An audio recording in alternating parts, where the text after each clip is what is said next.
You scroll through endless content online, but every so often something surfaces that just really sticks with you, doesn't it? Something deeply unsettling. Mm-hmm.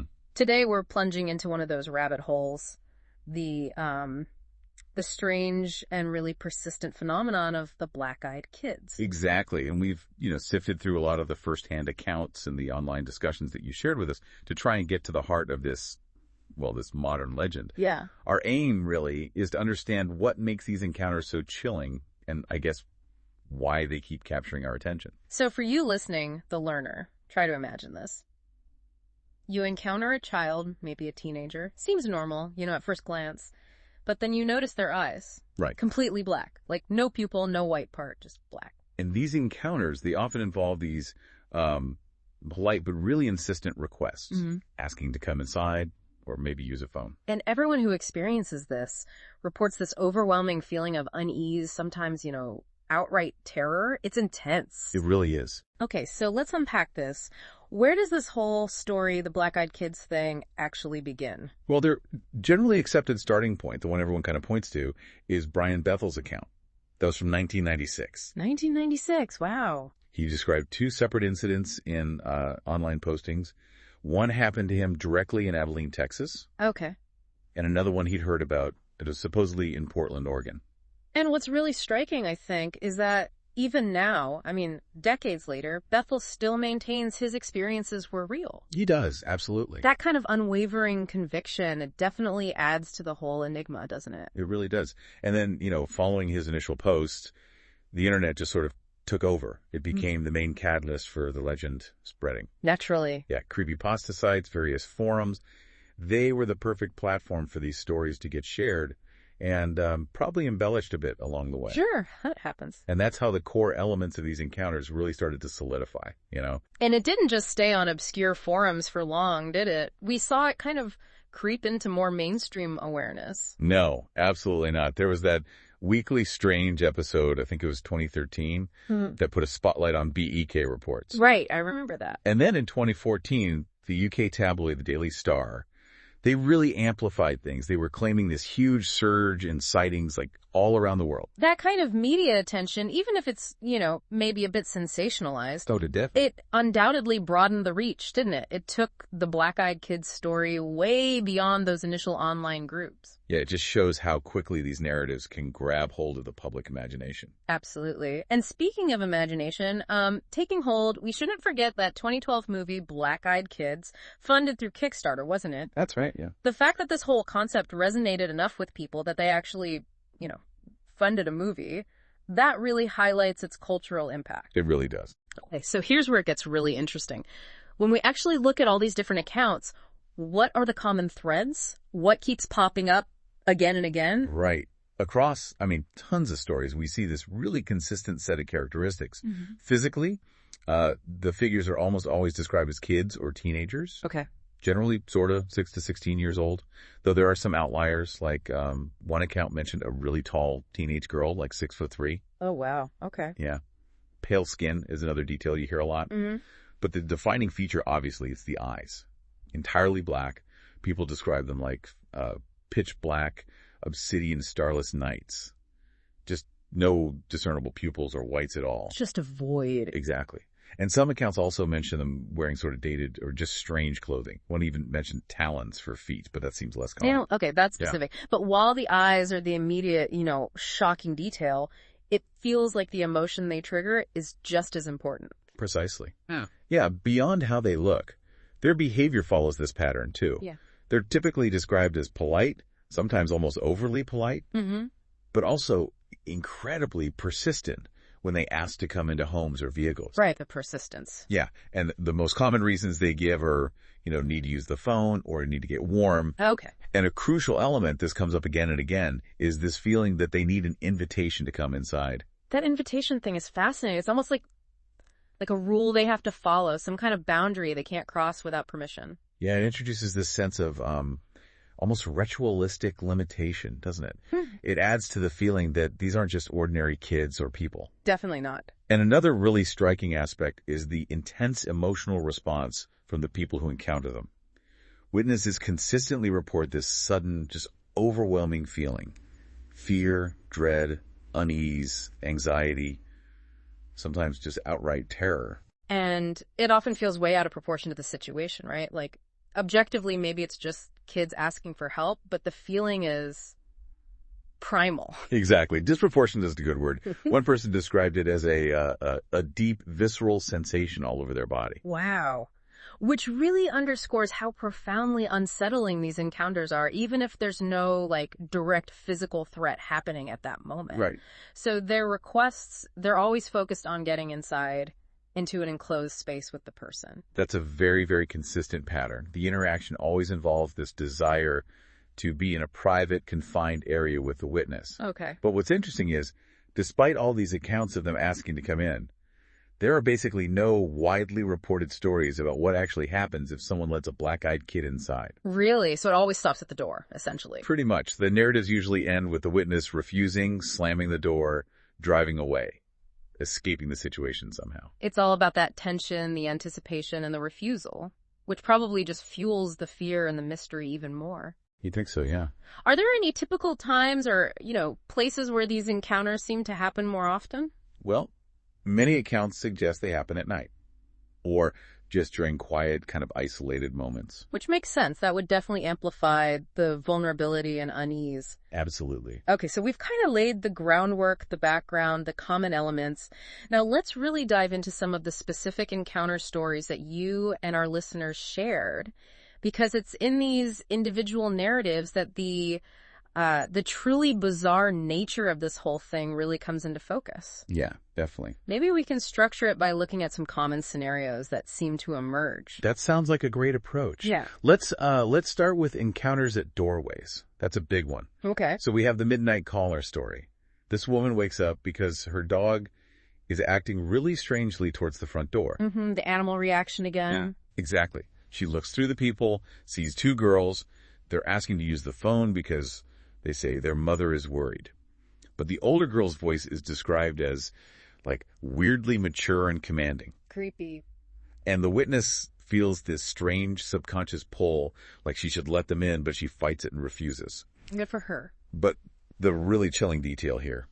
Later, she finds the word soon scratched onto her door. Ugh, soon. Just that single word. Yeah. It carries such a weight of implied threat, doesn't it? It really does. There's another doorway one, the Halloween story. This couple gets a late night knock. 2 kids, boy and girl, younger looking, just in regular street clothes, asking to use the phone to call their mom. Okay. Sounds almost normal at first. Right, until the witness notices the girl's eyes. Solid black. And they immediately refuse entry, even though they felt this, like, conflicting urge to help. And again, their dog reacted really fearfully. What stands out to me in that one is that the witness apparently had never even heard of black-eyed kids before this happened. Oh, that's significant. Yeah. So the fear wasn't based on, like, knowing the legend beforehand. It suggests a more primal reaction to just seeing those eyes and the weirdness of the request. Exactly. And the dog reacting again. It's like they sense something's fundamentally wrong. It's a recurring motif, for sure. Then there's the account where the witness hears, like, thumping sounds on their porch and windows. Okay. Finds 2 boys, maybe 10 or 11, black eyes, asking to use their telegraph. Telegraph? That's odd. Right. Very anachronistic. The witness feels this intense dread and apparently even smells mold. A smell, too. Yeah. And interestingly, the thumping just stops dead when the witness's wife's alarm clock goes off inside the house. Huh. Like it broke the spell or something. Maybe. And this witness specifically wondered if already knowing about BEKs somehow influences the experience. That's a fascinating point. Could, the expectation of something like this actually shape how you perceive it? Or even attract it? Who knows? And the telegraph request just adds this extra layer of strangeness. Totally. Okay, so moving away from doorways, we also have encounters involving vehicles. Right. There's the bus encounter. A security guard, late-night bus, sees an adult man, this time with totally black eyes, just chewing on a cigar. An adult? That's unusual for these stories. Yeah, deviates from the typical kid-teenager thing. But the reaction was the same. The witness felt this intense, overwhelming terror and just moved away immediately. So the core element, the fear triggered by the eyes, is still there, even if the subject isn't a child. It shows how this phenomenon, whatever it is, can just disrupt our sense of normalcy anywhere. For sure. Then there's that really unsettling one, the "you must let me in" story. Oh, yeah, that one's creepy. A 12-year-old boy sitting alone in a parked car is approached by another boy with black eyes who just whispers, "You must let me in." Just whispers it. Ugh. And it doesn't end there. Later, apparently, the same black-eyed boy finds the witness's mother in a hair salon and insists that she give him the car keys. Wow, the persistence is incredible. It shows this really direct, unwavering focus on whatever their goal is, even when they're rejected. Yeah, and escalating from a whisper to demanding keys. That's pretty disturbing. Definitely. We also have a couple of accounts that really just emphasize that intense, emotional, almost physical impact. One witness just says, quote, "I was having a visceral experience all over my body. That was after hearing a knock, feeling this intense chill and fear, and a boy's voice asking to use the phone. And what happened? They refused, nervously laughed it off, and when they looked outside later, whoever it was had just vanished. Completely gone from the courtyard." Right, the vanishing act. That's another recurring thing, isn't it? This sort of transient quality, like they can appear and disappear almost instantly. Yeah, adds to the mystery, makes them seem less solid. Definitely. And then there's the account where the witness was actually warned never to agree to help them. That one's pretty dramatic. Tell me about it. It involves a warning from a store cashier who apparently had their own terrifying beak encounter. The cashier helps the witness escape after seeing the teens approach the store. Okay. And then the cashier just mysteriously disappears afterwards. Gone. Wow. So this story introduces the idea of real danger. Beyond just feeling scared, the warning, the disappearance. It hints that there could be actual negative consequences if you interact with them. Exactly. And the description of the pursuit, with one teen's eyes being black as a starless night, that's a really vivid, frightening image. Absolutely chilling. We even have what's labeled a survival story. This is where it gets even darker. The witness claims they actually did let black-eyed kids in. Oh, wow. Okay, what did they say happened? They described this feeling of like their soul was being ripped out, and extreme drowsiness setting in. They were apparently only saved because their girlfriend physically kicked the beakies out of the house. Kicked them out. Yeah.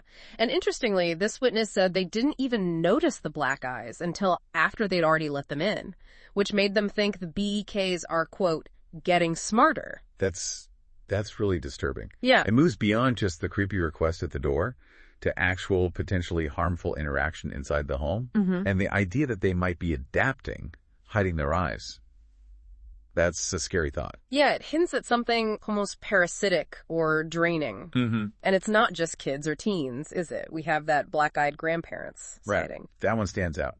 3 elderly people dressed in what look like funeral clothes seen near a cemetery late at night. Cemetery setting always adds a layer. Definitely. And one of the elderly women had pitch black eyes and gave the witness this grotesque grin, causing intense dread before they all just vanished. So that really challenges the typical image, doesn't it? It suggests maybe this phenomenon isn't limited by age, or maybe it can take different forms. Could be. Hints at something perhaps more ancient or adaptable, maybe. The cemetery link is definitely unsettling, too. Then there's the "they're on my balcony" account. Kids with black eyes seen on a 3rd-floor balcony asking to be let in. 3rd floor? How do they even get up there? Exactly. Their ability to access a place like that, Right. and their persistence even after being refused and the police being called, it's just bizarre. Yeah, it raises questions about, well, what are they capable of? And the fact they were seen later running in the parking lot suggests they don't always just vanish into thin air. Right. Sometimes they stick around. We also had another account titled "Soon," echoing that first story we mentioned. Another soon. Yeah. Yeah. Late night knock, intense terror, a tall teenage girl asking to come in because she lost her keys. Witness slams the door shut. Next morning. Soon. Scratched into the door. Yeah. That repetition across different accounts, that's really chilling. It's like a calling card or a lingering threat. Adds this disturbing consistency to the whole lore. It really does. And it's not just believers having these experiences. Even skeptics report them. There's the story titled, "Don't Go Out at Night and Always Beware the Devils." This person was a total skeptic, didn't believe any of it, but they had this terrifying encounter late one stormy night at a gas station, saw 2 teenagers hitchhiking, felt weird, then saw them again at the station. Hey. They asked for a ride into town, and when the witness looked right at them, boom, black eyes. The witness just fled, And what's interesting is they remembered their father having these old superstitious warnings, like the title says, and it all came flooding back in that moment of terror. Yeah, that highlights how a really visceral reaction can just override rational skepticism, can it? The father's warning adds this kind of cultural, maybe generational layer to the fear. Definitely. But then there's the really, really disturbing one. What happened to my friend? Oh, I remember reading that one. That's bleak. Yeah. The witness says their friend was being scared by beaks around his house. Same deal, wanting to use the phone, wanting to come in. And the friend apparently told the witness he was actually going to let them in this time. Yeah. And the friend has been missing ever since. Oh, God. That's the only account in the sources we looked at that suggests a potentially fatal or at least, disappearing outcome. Exactly. It's the most alarming one by far. It raises the stakes considerably, suggesting maybe there are very real dangers if you actually give in to their requests. And the ambiguity, just missing, it amplifies the fear. Absolutely. And finally, that bonus story, we had late night dog walk near a park. Again, the dog reacts with extreme fear. What? To a tall girl with black eyes who just sort of emerges from the woods and insists on coming with the witness, just following them. Insisting on following. Yeah, the dog's reaction being the early warning sign. That's such a common thread. It is. Animals are often seen as, more sensitive to the unusual. So the dog freaking out just reinforces that sense that this wasn't a normal interaction. And her wanting to follow, that feels very predatory, very targeted. Mm-hmm. It really does. So, okay. Looking at all these accounts, all these variations, the fundamental question still hangs there, doesn't it? What on earth could possibly explain the black-eyed kids phenomenon? Yeah, that's the million-dollar question. And the theories are, well, they're all over the place. I bet. Some people speculate about extraterrestrials, maybe in disguise. Others suggest they could be some kind of vampire variant, or ghosts, demons, lost souls. You name it. The usual suspects for unexplained phenomena. Pretty much. Or, maybe it's just a really well-crafted and enduring hoax. An urban legend that's just taken on a life of its own online. Right. Science writer Sharon A. Hill, she kind of leans that way, doesn't she? She views these tales as being similar to those friend-of-a-friend ghost stories. Exactly. Lacking a single, verifiable, original encounter and footing neatly into existing patterns of spooky folklore. Yeah. It speaks to the power of just narrative and shared storytelling online. And Snopes, the fact-checking site, they classify the tales as a legend too, right? They draw a parallel to something like Bigfoot. Yeah, lots of anecdotes, lots of stories, but zero concrete verifiable proof. Yeah. Which is typical for urban legends. But it is interesting to note, as some have pointed out, that if these stories were purely made up, you might expect them to be more fantastical, more over the top. That's a good point. Instead, they often involve these really mundane settings. A doorstep, a car, a bus stop. And very ordinary requests: use the phone, get warm, get a ride. It's just that one jarring, deeply unsettling element, the eyes layered on top. That juxtaposition is key, I think. And the politeness, too, that almost ritualistic need for an invitation we talked about. It's such a recurring motif, and it really contributes to the unsettling vibe. Is it meant to be like a deceptive tactic? Could be. Lulling you into a false sense of security before the reveal, maybe. And what about that internal conflict some witnesses describe, that weird urge to let them in despite the intense fear? That's truly perplexing. Could that be tapping into something deep in us, like our ingrained social instinct to help children? That's certainly a plausible psychological angle, yeah. The subversion of our normal protective instincts towards kids, hitting it with this disturbing visual, and the persistent, slightly off request. It could absolutely create that internal conflict and that profound sense of unease or dread. Makes sense. Of course, we also can't just dismiss the more mundane explanations entirely. Like what? Well, black scleral contact lenses, they're pretty widely available now, especially around Halloween. They cover the entire eye. Oh, right. Yeah, you can get those. So that could potentially account for some reported sightings, particularly if you've got teenagers intentionally trying to, freak people out as a prank. Yeah, especially around Halloween, like in that one story. That's definitely a possibility for some encounters. Doesn't explain everything, maybe, but it's a rational factor. Exactly. It's likely part of the mix. So, okay. We've journeyed through this intriguing and pretty unsettling world of the black-eyed kids. We've explored their alleged origins, looked at a whole bunch of first-hand accounts, and touched on the diverse range of theories, trying to make sense of it all. Yeah, and we've highlighted those consistent elements that keep coming up. The strikingly black eyes, obviously, The polite but persistent requests for entry into private spaces, that profound sense of dread they evoke in people, and just the enduring mystery surrounding what they are and where they come from. And ultimately, I think we have to acknowledge, while there are many compelling stories and, interesting theories, there just isn't any definitive, scientifically validated explanation for these encounters right now. No, there isn't. They remain firmly, I think, in the realm of urban legend, folklore, and deeply personal subjective experience. Which kind of leads us to our final point, something for you, the learner, to think about.